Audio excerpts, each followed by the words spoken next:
राम राम जी। तो मित्रों, अपने वादे के मुताबिक गुरु से होने वाली हानियों से बचने के लिए कौन कौन से वो उपाय हैं जो हमें करने चाहिए। हमने आपसे पिछली वीडियो में वादा किया था कि गुरु से होने वाली हानियों से हम आपको निश्चित रूप से वो उपाय समझाएंगे जिनसे आप उनसे बच सकते हैं। तो लीजिए, उपाय आपके सामने है। सबसे पहला उपाय, छेद वाला तांबे का सिक्का बहते हुए जल में प्रवाहित करें। एक तांबे का सिक्का लें जिसके बीच में छेद हुआ रहता है, छेद बना रहता है। उस छेद वाले सिक्के को आप बहते हुए जल में प्रवाहित करें। इससे आपका बुद्ध उच्च होता है। यदि आपका बच्चा तुतलाता है या हकलाता है तो ऐसी स्थिति में आपको ये उपाय अवश्य करना चाहिए, जिससे उसकी तुतलाहट या हकलाहट जो है वो दूर होती है। घर में भेड़, बकरी, तोता न पालना। ये याद रखें, आपको कभी भी अपने घर में भेड़, बकरी या तोता नहीं पालना चाहिए।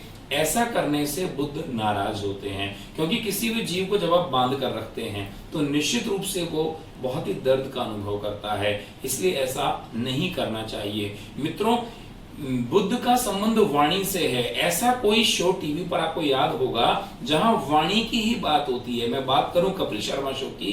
कपिल शर्मा शो में आपने देखा होगा, कपिल शर्मा जो है उनका मुख्य जो काम है वो वाणी का ही है। वो वाणी के माध्यम से लोगों को एंटरटेन करते हैं। और उनके शुरुआती एपिसोड्स में आपने देखा होगा, वहां बकरे का एक कटआउट लगाया जाता था, बकरे का एक चित्र वहां पर लगाया जाता था, जो सिर्फ बुद्ध को प्रबल करने का ही कारक था। बुधवार को फिटकरी से मंजन करना। आप अगर बुधवार के दिन फिटकरी से मंजन करते हैं तो उससे आपका बुद्ध प्रबल हो जाता है। गले में चांदी की चैन पहनना। गले में अगर आप चांदी की चैन पहनते हैं तो ये बुद्ध के जो दोष हैं उनको कम करती है ये चीज, जिससे आपका बुद्ध प्रबल हो जाता है। कनिष्ठिका अंगुली, ये जो सबसे छोटी अंगुली होती है इसे हम कनिष्ठिका अंगुली कहते हैं। अगर आप कनिष्ठिका अंगुली में पन्ना धारण करते हैं तो इससे भी आपका बुद्ध उच्च होता है।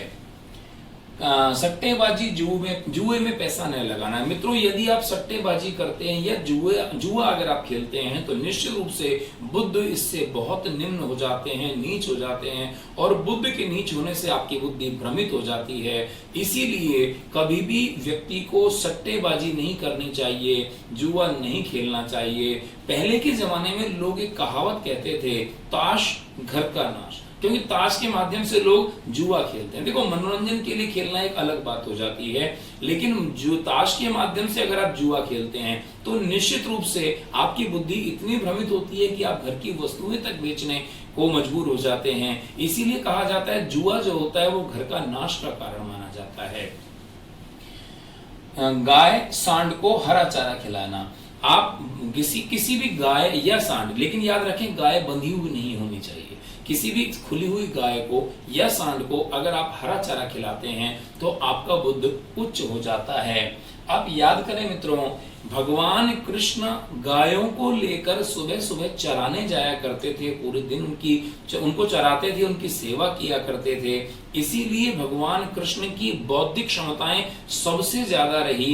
इतने जबरदस्त भगवान कृष्ण की बौद्धिक क्षमताओं का विकास रहा कि उन्होंने पूरे विश्व को गीता का ज्ञान दिया। मित्रों, ये स्पष्ट रूप से आप समझ लें, बुद्ध जो है जब आपका प्रबल हो जाता है तो आपकी बौद्धिक क्षमताएं बहुत अधिक बढ़ जाती हैं।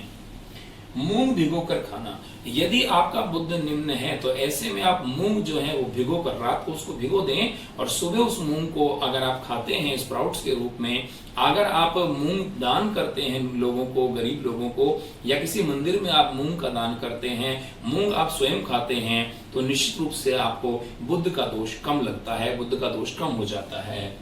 गरीब छोटी कन्याओं को भोजन कराना और हरे वस्त्र दान करना। छोटी छोटी जो गरीब कन्याएं हैं, अगर आप उनको भोजन कराने के पश्चात हरे रंग के वस्त्र दान करते हैं तो आपका बुद्ध आपकी कुंडली में उच्च होता है।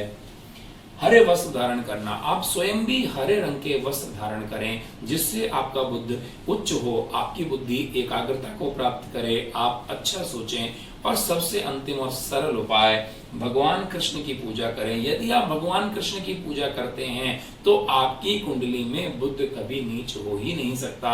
बुध किसी भी अवस्था में बैठा हो, यदि भगवान कृष्ण के चरण आपने पकड़ लिए तो आपकी बौद्धिक क्षमताएं बहुत तेज हो जाती हैं, आप कुशाग्र हो जाते हैं, आपकी बौद्धिक क्षमताओं का बहुत जबरदस्त विकास होता है।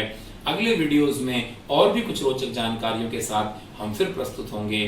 अतः आप मेरे चैनल को शेयर करें, लाइक करें, सब्सक्राइब करें। तब तक के लिए राम राम जी।